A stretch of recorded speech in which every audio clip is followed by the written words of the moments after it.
Welcome to Khadija Talimwali YouTube channel. ज़रा सोचें, हमारे अंदर चलने वाले जज्बात और ख्यालात की दुनिया कितनी गहरी होती है। आज के इस तज्जियाती जायजे में हम एक बहुत ही दिलचस्प सफ़र पर निकलने वाले हैं। एक ऐसा सफ़र जो हमारे अंदर की जज्बाती दुनिया से शुरू होकर हमारे ख्यालात को दूसरों तक पहुंचाने के अमली तरीकों तक जाता है। हम अक्सर कश्मकश में रहते हैं कि जो कुछ हम अंदर महसूस कर रहे हैं उसे दुनिया के सामने बेहतरीन अंदाज में पेश कैसे किया जाए। तो आज हम यही खोज लगाएंगे कि किस तरह हम अपने अंदर के छुपे हुए इत्मीनान को दरियाफ्त करके उसे एक शानदार और असर अंगेज कहानी की सूरत में बाहर ला सकते हैं। आज के इस जायजे में हम जिन अहम कड़ियों को जोड़ेंगे उनमें सबसे पहले हम देखेंगे खुशी और गहरे इत्मीनान के दरमियान का फ़र्क। इसके बाद फ़्लो की नफ्सियात पर बात होगी। फिर हम समझेंगे कि एक ऑटोटेलिक शख्सियत कैसे बनती है, तख्लीकी सलाहियत का सिस्टम्स मॉडल क्या कहता है, और आखिर में कहानी सुनाने का मशहूर 3A असूल क्या है, ताकि बात सीधी दिल में उतर जाए। तो शुरुआत करते हैं अपने पहले हिस्से से, खुशी बमुकाबला गहरा इत्मीनान। आखिर इंसानी जिंदगी की हर जिद्दोजहद का हतमी जज्बाती हदफ है क्या? आइए उसे समझते हैं। अल्फाज के चुनाव में अक्सर हम एक बड़ी गलती कर जाते हैं। हम खुश होने और मुतमईन होने को एक ही पलड़े में रख देते हैं, लेकिन हकीकत यह है कि इनमें ज़मीन आसमान का फ़र्क है। देखें, खुश होना एक बड़ी आर्जी सी कैफियत है। मिसाल के तौर पर कोई नई गाड़ी ली तो एक खुशी महसूस हुई। ये एक वक्ती मुसरत है जो किसी ख़ास चीज़ के मिलने से पैदा होती है। लेकिन मुतमईन होना, ये एक बहुत गहरी और मकासद पर मबनी तस्कीन का नाम है। जैसे जब कोई शख्स किसी मुश्किल नौकरी में अपना हदफ पूरा कर ले या इम्तिहानात में नुमाया कामयाबी हासिल करे, तब वो मुतमईन होता है। ये महज वक्ती खुशी नहीं, बल्कि एक अंदरूनी सुकून है जो किसी बड़े मकसद की तकमील से मिलता है। और सच पूछें तो हमारा असल हदफ यही गहरा इत्मीनान हासिल करना ही होता है। अब आते हैं दूसरे हिस्से की तरफ, यानी फ़्लो की नफ्सियात। यहाँ हम देखेंगे कि इस गहरे इत्मीनान तक पहुँचने का रास्ता क्या है, जिसे माहिर नफ्सियात मिहाई चिक्सिंटमिहाई ने फ़्लो का नाम दिया। विक्टर फ्रैंकल का ये कॉल एक बहुत ही कमाल का नुक्ता पेश करता है। वो कहते हैं कि गहरा इत्मीनान, या जिसे हम कामयाबी और खुशी कहते हैं, ये कोई ऐसी चीज़ें नहीं जिनके पीछे भागकर उन्हें पकड़ा जा सके। ये तो दरअसल एक ज़िमनी नतीजा है, एक बाई प्रोडक्ट है। जब इंसान किसी ऐसे बामामी काम में पूरी तरह गर्क हो जाए जो उसकी अपनी ज़ात से बड़ा हो, तो खुशी और इत्मीनान खुद ब खुद मिल जाते हैं। मतलब ये कि हकीकी तस्कीन को बराह रास्त तलाश नहीं किया जा सकता, इसे बामकसद काम के दौरान ही दरियाफ्त किया जाता है। इस बात को दूसरी जंग अजीम के एक वाक़े से बाआसानी समझा जा सकता है। इटली के एक कैद खाने का तसव्वुर करें। खौफ, बेयकीनी और हर तरफ अंधेरा।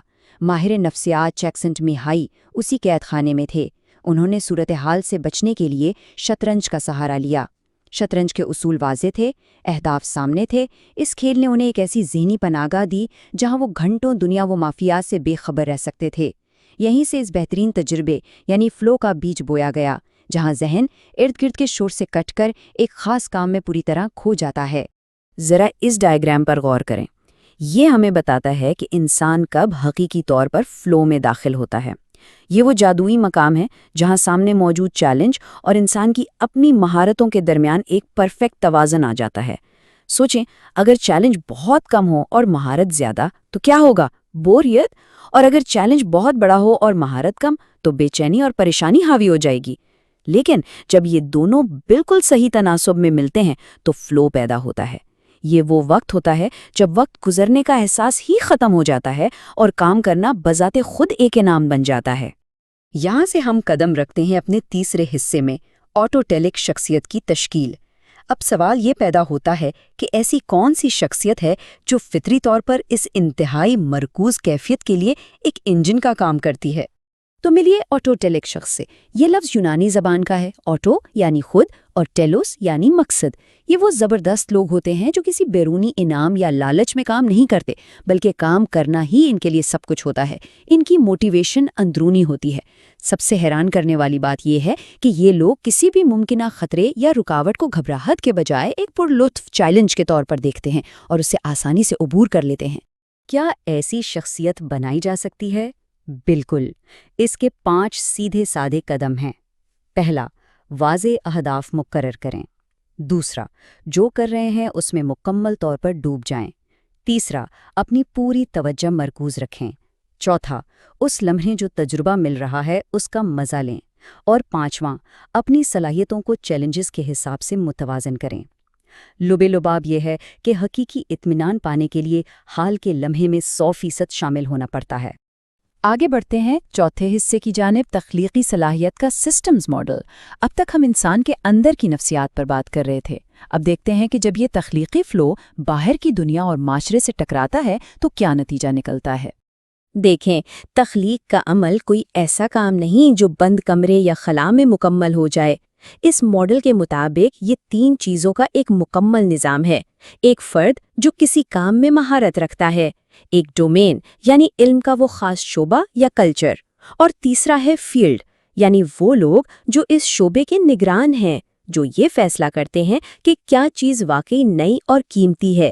کسی بھی شخص کی تخلیقی صلاحیت کو تبھی مانا جاتا ہے جب وہ ان فیصلہ سازوں یعنی فیلڈ کو قائل کر لے کہ اس کا پیش کردہ آئیڈیا اہمیت رکھتا ہے۔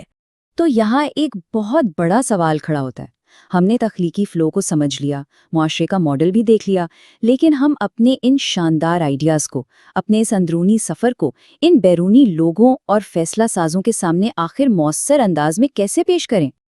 اور یہی سوال ہمیں ہمارے 5ویں اور آخری حصے تک لے آتا ہے، کہانی سنانے کا 3A اصول۔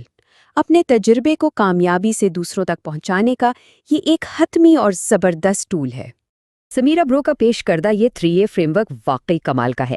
پہلا A ہے اصلیت یعنی آتھینٹسٹی، کہانی میں سچے جذبات کا ہونا شرط ہے ورنہ بات دیر تک نہیں جائے گی۔ دوسرا A ہے ٹویسٹ شامل کرنا، کہانی سیدھی چلتی رہے تو بور ہو جاتی ہے، اس میں کوئی سسپینس یا سرپرائز لازمی ہونا چاہیے۔ اور تیسرا A ہے صحیح نشانہ لگانا، اس کا مطلب ہے کہ آپ کا پیغام سننے والوں کی دلچسپی کے بالکل مطابق ہونا چاہیے تاکہ ان کی توجہ 1 سیکنڈ کے لیے بھی نہ ہٹے۔ اسے کیرن کی ایک چھوٹی سی کہانی سے بآسانی سمجھتے ہیں۔ ایک صبح کیرن ایک انتہائی اہم میٹنگ کے لیے نکل رہی تھی کہ اچانک اس کی شرٹ پر کافی گر گئی۔ وہ گھبرا کر جلدی سے قریب کے ایک سٹور میں گئی، ایک نیا ٹاپ خریدا، پہنا اور میٹنگ کے لیے نکل گئی۔ لیکن حیرت کی بات یہ تھی کہ اس کے چہرے پر ایک بڑی سی مسکراہٹ تھی۔ اس نے یہ واقعہ اپنی دوست کو سنایا، لیکن مسکراہٹ کی وجہ چھپا لی۔ دوست کے بار بار پوچھنے پر اس نے آخر وہ سسپینس، وہ ٹویسٹ کھولا۔ سٹور پر جو سائز وہ ہمیشہ پہنتی تھی وہ آج اسے کھلا ہو رہا تھا، جس کا مطلب تھا کہ اس کا وزن کم ہو گیا تھا۔ اب یہ کہانی اتنی دلچسپ کیوں لگی؟ کیونکہ اس میں پریشانی کا سچا جذبہ تھا، وزن کم ہونے کا ایک زبردست ٹویسٹ تھا، اور نشانہ بالکل درست تھا کیونکہ دوستوں کی فٹنس میں دلچسپی تھی۔ یہی ٹویسٹ ہوتا ہے جو کسی بھی کہانی میں آکسیجن بھر دیتا ہے۔ اور اب ہم اس تجزیاتی جائزے کو سمیٹتے ہیں۔ چلتے چلتے ایک سوال جو ہم سب کو خود سے ضرور پوچھنا چاہیے، آج کل ہم جن سرگرمیوں کے پیچھے بھاگ رہے ہیں، کیا وہ ہمیں صرف وقتی طور پر خوش کر رہی ہیں، یا پھر ہم شعوری طور پر ایسی مہارتیں سیکھ رہے ہیں جو ہمیں اس گہرے تخلیقی اور فلو سے بھرپور کیفیت کی طرف لے جائیں جہاں حقیقی اطمینان ملتا ہے؟ اور کیا ہم اس اطمینان کو مؤثر کہانیوں کے ذریعے دنیا کے ساتھ بانٹنے کے لیے تیار ہیں؟ اس پر ضرور غور کیجیے گا۔ Thank you for watching Khadija Talimwali YouTube channel.